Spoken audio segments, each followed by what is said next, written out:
As we start the conversation and share some things with you about LDC in our district, it's really important to distinguish between LDC and MDC. Actually, what they have in common is that productive struggle that you experienced in the activity. And you'll see that same productive struggle in LDC as we get students to really dive into and close read texts and to actually do it, not have it sifted and digested and presented to them. So that's what's common, is that productive struggle and students being immersed in doing the work. What's different is LDC starts with the design. Formative assessment lessons start with how to manage, implement, right toward instruction. But with LDC, there are not formative assessment lessons. There are not completed modules. They exist out there, and teachers could go and access those at ldc.org. But our process has been, and we think it's a super important part of the process, is that teachers designed the module. So I'll share more of that with you as I show you some examples. But that is a significant difference. The shifts in literacy, I know Bill said you should have 5 of the 6 committed to memory, and I hope the 3 of those 5 are the literacy ones. But as you look at this, if you teach literacy, if you teach English in 7th grade, in using the Common Core standards, you have 10 reading standards for literature, 10 reading standards for information, 10 writing standards, 6 language standards, and 6 speaking and listening standards. Wow. Those are just how many standards, and each of those standards is fairly dense. So through Student Achievement Partners, Engage New York, the shifts are super important for teachers and anyone looking at the Common Core as to how to think about all of those standards, because they all are anchored by these 3 things. The first one is students building their knowledge through close reading of content-rich nonfiction. And by the way, LDC, as you'll see it, we have, and Missy already mentioned this, we have LDC modules in ELA at every grade, social studies at every grade, and science at every grade. But it is that they're learning the content through the close reading of text, so that the teacher is a teacher of the content, but the text is also a teacher of the content. Students have to read, write, and speak using evidence from both literary and informational texts. So speaking, writing, reading, using evidence from the text. You'll hear teachers in good instruction around these standards saying things like, why do you think that? And the kids know they need to go to the text. And then they'll bother them with more Socratic questioning, like, why do you think that piece of the text supports what you just said? That is the kind of engagement of evidence from the text. And then regular practice with appropriately complex text in its academic language. And you'll see that kind of complex text in the examples I'll show you. This is what an LDC module is at its core. So it is a module of lessons around a challenging task, which I'll show you, but it's designed to really build understanding through close reading of complex texts, integrate reading and writing skills, and focus on the effective use of textual evidence. You can already see the echo of the shifts for the standards there. And it came to us in 2010, as was already mentioned, Amy mentioned, Kentucky adopted in March 15th, the Ides of March, I think that is. We adopted the Common Core standards. We also call them the Kentucky Core Academic Standards. And it was that summer that we took a team of 11 folks from the district, teachers, to dig into LDC because we knew what we had in place. Instructional frameworks did not meet the standards of the new standards. So it was a powerful framework for us to approach these things. And then what's also important is the modules are a framework, but there are only 2 modules that take place in social studies in a year. And they're about 10 to 12 days of instruction around lots of different texts and tasks. But we wanted, and what we have found is, by using that framework, there's this happy drift of instructional approaches that happens throughout the class, not just during the modules. And as Amy says, it's not just LDC that it has made it happen, but it's been a framework that's allowed us to move instruction and really assisted with that. Every LDC module has these 3 components. It starts with a template task. So through the Gates Foundation and through LDC, they have 29 tasks. And these 29 tasks really allow teachers to plug and play and put in their content. I'll demonstrate that in just a little bit. And then the next part is after the teachers have selected what is the task we want kids to produce, writing to answer, they have a reading process portion where they read lots of text to gather evidence and to learn the content. And then the writing process section is our teachers scaffold the instruction so that students can produce a multi-page piece that's typically documented to demonstrate their understanding of content and also demonstrate their literacy skills. So here's how that looks. If you'll look up here, this is a template task that's an argumentation one, and it requires analysis. You can see just how mutable it is. Insert a question, then after reading blank, write a blank that addresses the question and support your position with evidence from the text. Be sure to acknowledge competing views. Those L2s and L3s just increase the rigor, but you can see how much opportunity there is for teachers to put in their own content. At the bottom, you'll see this is an example done by our chemistry teachers 3 years ago.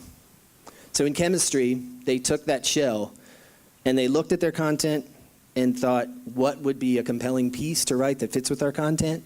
And this is what they came up with. As the concerns over global warming increase, is the use of uranium and nuclear fission the best method for producing energy for civilian use? There's that question. After reading scientific sources, write a report that addresses the question and support your position with evidence from the text. Acknowledge competing views and give examples from past or current events. So you're seeing how what is called a template task becomes an instructional task. So now I'm going to take you through what it looks like for teachers and give you a bit of the student experience. So this is one that will happen here in Kenton County Schools with all juniors, because all juniors take U.S. history. Anybody in here a history teacher from the past? Awesome. American history, you know you've got to teach imperialism, correct, right? So one of the two modules in U.S. history is this one. So this is the task completed, collaboratively designed by our U.S. history teachers, and that students will dive into here shortly. After researching primary and secondary sources on American imperialism during the 19th and early 20th century, write an essay that defines American imperialism and explains its impact on the politics and economy of the United States during this time period. Support your discussion with evidence from your research. So what teachers do after they select this is then they have to select the texts that they'll use for teachers to gather this information and figure it out. These are the texts that they picked. And I already mentioned a couple of them, but as you look up there and you see those texts, okay, what shift do you see this is addressing in literacy just by the selection of those texts? Could you speak up and say what shift you see there? Okay, certainly nonfiction. There's no fiction up there. Good. We have primary sources which should be rich in content academic language, which is one of the shifts. So just so you can see, with the shifts I mentioned all the standards. This is one of the social studies standards, which is a great thing because we have social studies standards for literacy. If just by looking at those, one of the standards in social studies for 11 and 12 where this is integrate and evaluate multiple sources of information presented in diverse formats and media. I don't know if you noticed on that last one, there are political cartoons, there are media sources, there are government documents. And so this is a happy result of teachers really working in collaboration towards, we want to teach imperialism, how can we get the best texts? And when these teachers sat down to do that, there were probably 30 texts, and they negotiated and talked about which would be the best ones. And this is a recursive process. They'll look at this again. In fact, those of you who see my teacher group, it's a World Civ group, and they're working on a new module that they just have a draft of. But they go back to their modules every year and say, were those texts right? Do they need to be adjusted? Are there better ones? Okay? That's the design process I was telling you about. When they give the text, this is the reading process. So when the kids get the reading text, they have to do something significant with it to demonstrate that they indeed are digging in and immersing and doing that close reading. So I'm going to engage you in that right now. I want to give you the text. Oh, you got them. All right. In front of you, you should have two senators' pretty strong opinions on American expansionism. One of those is from Albert Beveridge, and the other one is from George F. Hoare. On this side, this is the Beveridge group. So you guys just read Beveridge, just that one document. You guys just read the one from Mr. Hoare, okay? And you can see the task at the top. So this is a teacher designed task for the text. At the top, you'll see the prompt. Okay, I'll read it to you really quickly, and I'm going to give you 2 minutes to get as far as you can. As you read each speech excerpt, mark the text for important phrases and sentences that establish the speaker's view regarding American expansion and the reasoning behind his view. So you're just marking text that would help you answer that question. Go. My goal was to give you a taste of the student experience, not the whole student experience, which would be to read both, of course, and to look for evidence. And then there's certainly the opportunity now that I have an artifact. I walked around, I have an artifact. As teacher now, I have some sense of the kind of evidence you're marking, if you're accurate in what your early sense is about each speaker's view, sort of pro and against American expansion. So a lot of good things here generated. As a student works through this, this is what we call a mini task, okay? So if you think about this coming back to defining imperialism, which is one of the things that the students have to do in their paper that's aligned. So think about this task, mini task, is aligned to that big task I gave you in the beginning, where they have to define imperialism and talk about its impact politically on the United States. Do you see that students are, by doing this activity, are gathering evidence that would help them answer that larger task? So imagine this with every one of those texts. They do mini tasks in reading process with every one of those texts, where they're digging in to both build what it is that they will assert in their thesis and gather evidence to support it, okay? If you'll turn it over, on the back, post the marking of the text. This is where students, and this is the mini task that the social studies teachers developed for this, one of the mini tasks. They write a constructed response. That constructed response, you can see, will specifically require that they use evidence they marked tentatively in the part I just had you do, okay? So that is the mini task, one of the mini tasks in the reading process for each of the texts that you saw at the beginning. That's how that works, okay? So just to bring it back to standards, because I want you to see the student experience, but this again is a reading standard for social studies teachers. And if you think about the activity that you just did, and if you can read the standards up here for craft and structure, for reading, what standard in there have students, I hope in a compelling way, been asked to address? Which one? The third one? Evaluate authors' differing points of view on the same historical or event or issue by assessing the author's claims, reasoning, and evidence. You only did one of the speakers, but that one was their intention. They wanted to really nail that standard and have evidence the students could do that.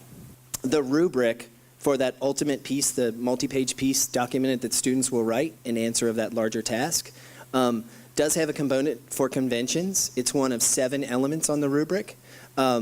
And so it is a factor. And really what we're asking teachers to do in all contents, but in social studies and science, is that meeting that standard that you just saw, that they can evaluate and find reasonings, that is the primary standard.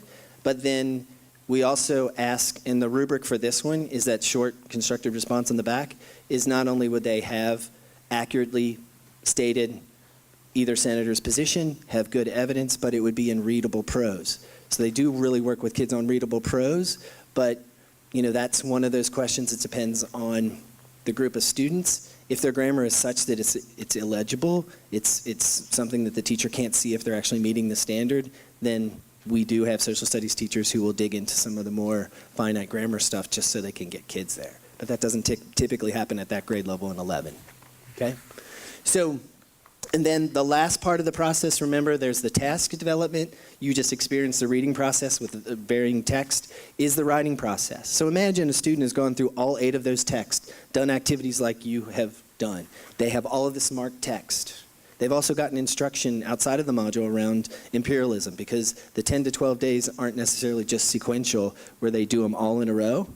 So they have all this stuff together in a folder, and then they're asked to write. So this is one of those steps in the writing process where they really call out a skill, which is writing a good lead paragraph. So this is a mini task within the reading process portion of the module. And you can see they're asking kids to write an opening paragraph that includes a controlling idea and sequences the key points that they plan to make in their essay. So this would be scaffolded, where the teachers really work with the students. Because what we have found and what teachers have said to us is that when kids write multi-pages without focusing on a good lead paragraph, often they have to give the whole thing back, ask the kid to start over, and then they have to score it again. So our social studies teachers and English teachers and science teachers as well have really determined a skill level thing is to work closely on a good foundational lead paragraph that will map out the essay. So just wanted to show you that.